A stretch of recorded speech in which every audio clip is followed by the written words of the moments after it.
Now students लेते हैं part 3 5p square minus 25p plus 20 divided by p minus 1। सबसे पहले इसको कॉपी करते हैं। सो 5p square minus 25p plus 20 okay, और डिवाइडेड बाय क्या है बच्चों p माइनस 1। देखिए सबसे पहले हम क्या काम करेंगे, हमें पता है कोई आइडेंटिटी यहाँ नहीं लग पाएगी क्योंकि 20 एक परफेक्ट स्क्वायर नंबर नहीं है ना भाई। 16 एक परफेक्ट स्क्वायर है, 4 का स्क्वायर होता है। 36 एक परफेक्ट स्क्वायर है, 6 का स्क्वायर होता है, 6 का स्क्वायर 36। ठीक है बच्चों, इसी तरीके से 49 एक परफेक्ट स्क्वायर नंबर है, 7 का square 49, but 20 perfect square number नहीं। और मैंने आपको बताया है जब परफेक्ट स्क्वायर नंबर बच्चों ना मिले आपको लास्ट में, तो आप आइडेंटिटी 1 और 2 को नहीं लगा सकते हो। ठीक, ये हमने आपको कई बार बताया है क्लास में।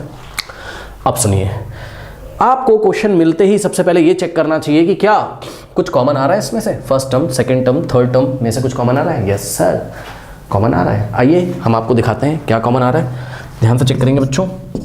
5p स्क्वायर को आप लिखिए 5 इंटू पी स्क्वायर, ठीक, माइनस 25 को आपने लिखा 5 इंटू 5 और साथ में क्या है इंटू में p है, ठीक है, और प्लस 20 को आप लिखोगे अगर 5 इंटू 4। अब देखो 5 इंटू 2 इंटू 2 भी इसको लिख सकते थे, बट हमने नहीं लिखा क्योंकि हमें समझ में आ रहा है कि यहाँ से 5 कॉमन आ जाएगा, तो 20 को हमने 5 इंटू 4 लिखा। ठीक, नाउ अब अपॉन में देखिए बच्चों क्या है, p minus 1।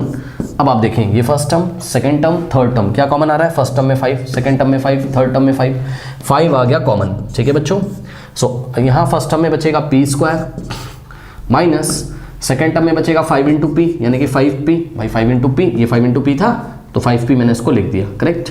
Now plus third term में 5 बाहर चला गया, क्या बचेगा 4, ये लीजिए, अपॉन में क्या है p माइनस 1। तो क्वेश्चन थोड़ा सा ठीक ठीक लग रहा है। अब 5 तो बाहर रहेगा, अब आपको p square minus 5p plus 4 के फैक्टर कर लीजिए और यहाँ पे लिख दीजिए। फिर से देखिए बच्चों, यहाँ पर ध्यान दें प्लीज, देखो 4 एक परफेक्ट स्क्वायर नंबर है।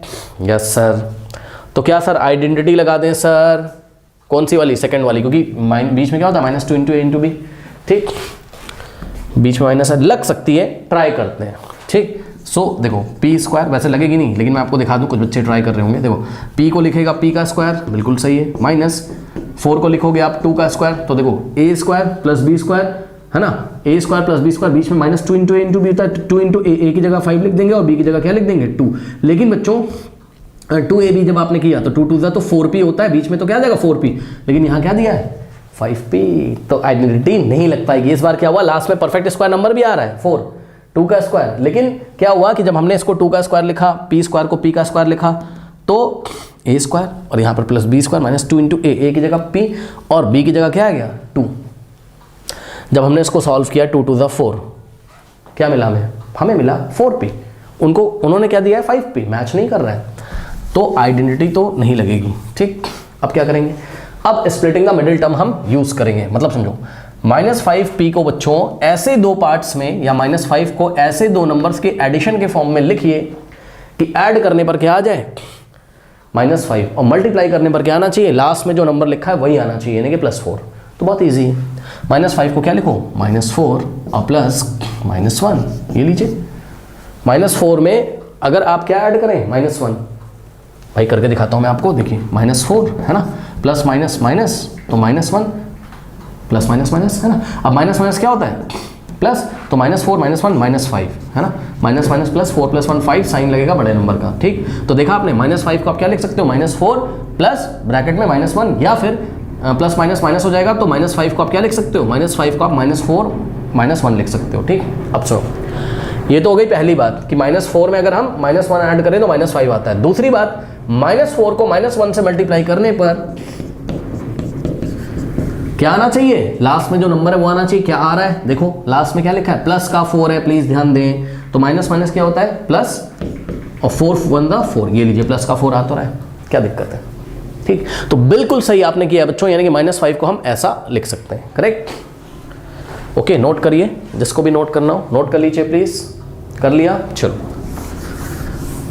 अब देखिए, तो यानी कि -5 को आप लिख सकते हो क्या -4 और प्लस माइनस, तो माइनस हो जाएगा, ये ऐसा लिख सकते हो। ठीक, अब ध्यान दे बच्चों, यहाँ पर -5 के साथ p है तो यहाँ p लगाओगे तो यहाँ भी p लग जाएगा, 4 के साथ 1 के साथ भी p लग जाएगा। ठीक, अब देखिए करना कुछ नहीं है, ये p स्क्वायर हमने ऐसे ही कॉपी कर लिया। ठीक, -5p की जगह आप क्या लिखोगे, -5p की जगह -4p -1p, तो -5p की जगह -4p और -1p और +4 ये लीजिए, क्या दिक्कत है?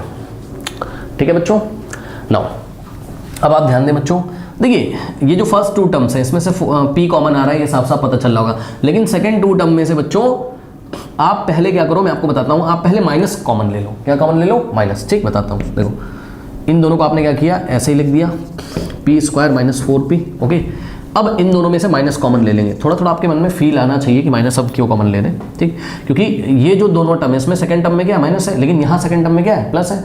तो इन दोनों में से माइनस कॉमन लोगे, जैसे ही माइनस कॉमन लोगे 1p कैसा हो जाएगा, पॉजिटिव, ब्रैकेट में है ना, 1p के आगे माइनस था अब प्लस हो जाएगा, 4 के आगे प्लस था अब माइनस हो जाएगा, ये लीजिए।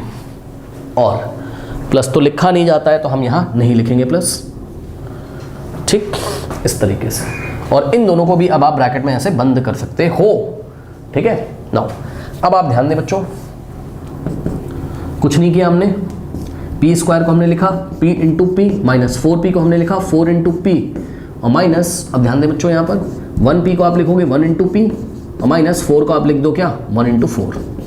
भाई 1 हर एक नंबर का फैक्टर होता है, 4 को 1 इंटू 4 तो लिख सकते हो, यस सर लिख सकते हैं, ठीक। ऐसा हमने क्यों किया, क्योंकि इन दोनों में से कुछ कॉमन तो आ नहीं रहे, तो फर्स्ट टर्म में 1 मिल जाएगा, सेकंड टर्म में भी 1 मिल जाएगा। ओके, सो यहाँ पे कर्ली ब्रेसेस लगा दिया इस तरीके से। नाउ ध्यान दें बच्चों, फर्स्ट टर्म में p, सेकंड टर्म में p आ जाएगा कॉमन, ये लीजिए p आ गया कॉमन, फर्स्ट टर्म में p बचेगा, माइनस सेकंड टर्म में 4 बचेगा, फिर यहाँ पर माइनस, अब ध्यान दें फर्स्ट टर्म में 1, सेकंड टर्म में 1 आ गया कॉमन, ब्रैकेट में क्या बचेगा, फर्स्ट टर्म में p और सेकंड टर्म में 4, p - 4, ये लीजिए, ठीक है। ओके, इतना कॉपी करो बच्चों, प्लीज़ कॉपी करिए, मुझे थोड़ी सी जगह चाहिए होगी, कॉपी कर लीजिए, वीडियो पॉज करके कॉपी करें बच्चे सभी। कर लिया? चलो अब देखिए बच्चों, ये p इंटू p - 4 है और ये क्या है 1 इंटू p - 4। ध्यान से चेक करो, ये फर्स्ट टर्म है, फर्स्ट टर्म में p - 4, सेकंड टर्म में भी p - 4। बच्चों p - 4 यहां पर कॉमन हो जाएगा, सो क्या हो गया, p - 4 हो गया कॉमन। कॉमन मतलब ये कर्ली ब्रेसेस के बाहर आ गया। ओके, सो यहां देखिए फर्स्ट टर्म में क्या बचेगा, p और माइनस सेकेंड टर्म में क्या बचेगा, 1, ये लीजिए, ठीक। सो p - 4 इंटू p - 1 फैक्टर आ गए, ठीक है ना। किसके फैक्टर आ गए, इसके फैक्टर आ गए, ठीक।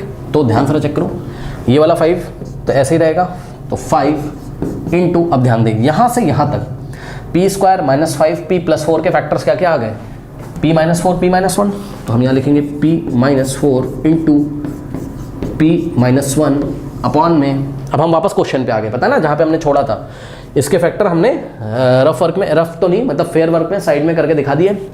अब p² - 5p + 4 के फैक्टर p - 4 p - 1 हम यहाँ पे रख देंगे और अपॉन में क्या है, p - 1 है, अपॉन में क्या है, p - 1 है। सो आप देख सकते हो p - 1 से p - 1 क्या होगा, कैंसिल हो जाएगा और आपके पास आ गया क्या, 5 इंटू p - 4, ठीक। तो यहाँ पे मैं आंसर करूँ, देखिए क्या आ गया, 5 इंटू तो लगाएंगे नहीं, तो 5 in the bracket p - 4, this is your final answer. Okay बच्चों, प्लीज नोट कर लीजिए।